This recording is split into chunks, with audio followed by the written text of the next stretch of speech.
और दोस्तों एक बार फिर आपके सामने कुछ नया लेकर आया। अगर आप जिंदगी में कुछ पाना चाहते हैं तो कुछ तो खोना होगा आपको। जी हाँ, और मेरे ख्याल से अगर आप जिंदगी में कुछ हासिल करना चाहते हैं तो किताब पढ़ना बहुत इंपॉर्टेंट है आपके लिए।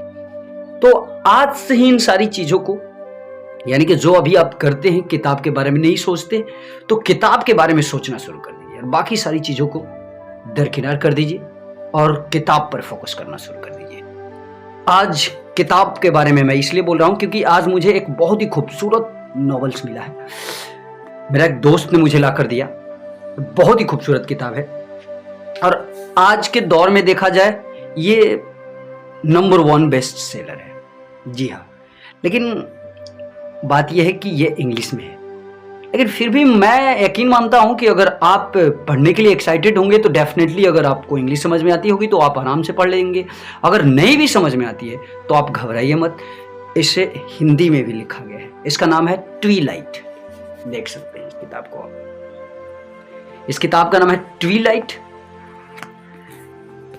ये अधिक मोटी भी नहीं है, साधारण किताब है।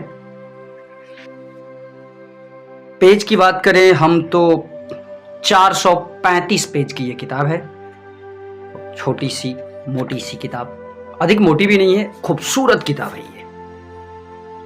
और इसके राइटर हैं एस मेयर। आज अगर आप इंटरनेट पे जाकर सर्च करेंगे तो मेरे ख्याल से ये the international number 1 best seller किताबों में से एक मानी जाएगी आज के दौर में, और है भी। तो मुझे ऐसा लगा कि बहुत इंपॉर्टेंट फैक्ट है ये कि आपको बता दूं, और खास तौर से मैं उन स्टूडेंट्स के लिए ये लाया हूं जो अंग्रेजी को सीखना चाहते हैं। अगर आप चाहते हैं कि इंग्लिश को आप आराम से सीख जाएं तो मेरे ख्याल से it's a best choice for you. आपके लिए बहुत ही उत्तम पसंद है। बहुत ही खूबसूरत किताब है ये। इस किताब को आप जरूर पढ़िए। मैंने आपको शुरू में बताया कि ये किताब हिंदी और इंग्लिश दोनों में अवेलेबल है। आपकी मर्जी कि आप किस भाषा से पढ़ते हैं। मेरे पास ये इंग्लिश में है, मैं इसे इंग्लिश में पढ़ूंगा। हालांकि अभी पढ़ा नहीं हूं, लेकिन नाम सुना था तो मैंने एक दोस्त से रिक्वेस्ट किया कि मुझे ये किताब जरूर लाना, तो मुझे ये मिली आज ये किताब। तो मुझे ऐसा लगा कि आपको भी बता दूं, क्योंकि अगर आप भी आदी हो गए होंगे तो डेफिनेटली इस किताब को पढ़ेंगे। और इंपॉर्टेंट बात तो सबसे यह है कि बिगिनर्स के लिए बहुत ही फायदेमंद होने वाली है ये किताब। तो आप अगर बिगिनर्स हैं, आपको इंग्लिश पढ़ने में समझने में थोड़ा सा कठिनाई महसूस होता होगा, तो मेरे ख्याल से इस किताब को चूज कीजिए। आपके लिए बेहतर तरीका है, बेहतर ऑप्शन है। अब रही बात कि मैं आपको क्यों बोल रहा हूं इस किताब को।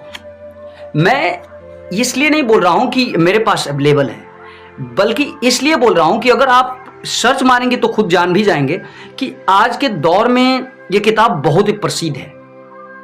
मैंने इस किताब के ऊपर स्टडीज किया, पहले इसके बारे में पता लगाया सही से, तब जाकर के इस किताब के चक्कर में पड़ा और आज मेरे हाथ में ये पड़ी है किताब। तो इसलिए मुझे लगा कि ये किताब आपके लिए भी जरूरी है।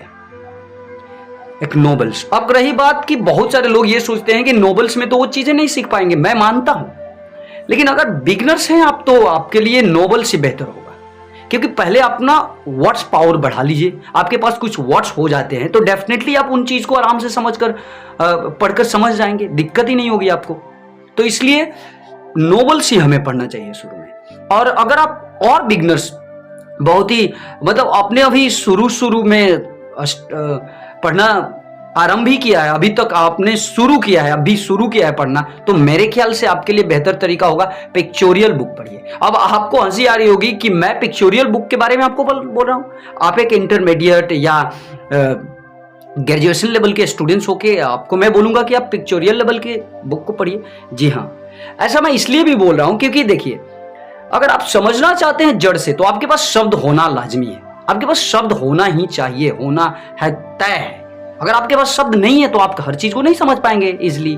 तो बेहतर तरीका यही होगा आपके लिए कि आप कहीं से भी वर्ड सीखने की कोशिश कीजिए, क्योंकि अगर आपके पास वर्ड्स हैं तो आराम से किसी कठिन से कठिन पुस्तक को भी पढ़ करके समझ सकते हैं। तो आपके लिए बेहतर तरीका है नोवेल्स। आप अगर हिंदी में कमजोर हैं तो हिंदी नॉवेल्स पढ़िए, अगर आप इंग्लिश में कमजोर हैं तो इंग्लिश नॉवेल्स पढ़िए, और उससे पहले भी अगर आपको नॉवेल्स में भी दिक्कत होता हो तो पिक्चोरियल की किताब उठा करके उसको पहले पढ़ लीजिए। 2-3 किताबों को आराम से जब पढ़ लेंगे आप तो आपको धीरे धीरे समझ में आने लगेगी और ये आपके लिए बेहतर भी होगा। तो ये था आज का टिप्स, और यकीन के साथ कह सकता हूं कि अगर आप इस किताब को पढ़ेंगे तो जरूर मुझे भी प्रशंसा करेंगे कि मैंने आपको सही किताब बताया। तो चलिए बस आज के लिए इतना ही। एक बार फिर आपके सामने कुछ नया लेकर जरूर मिलूंगा। नमस्कार, जय हिंद।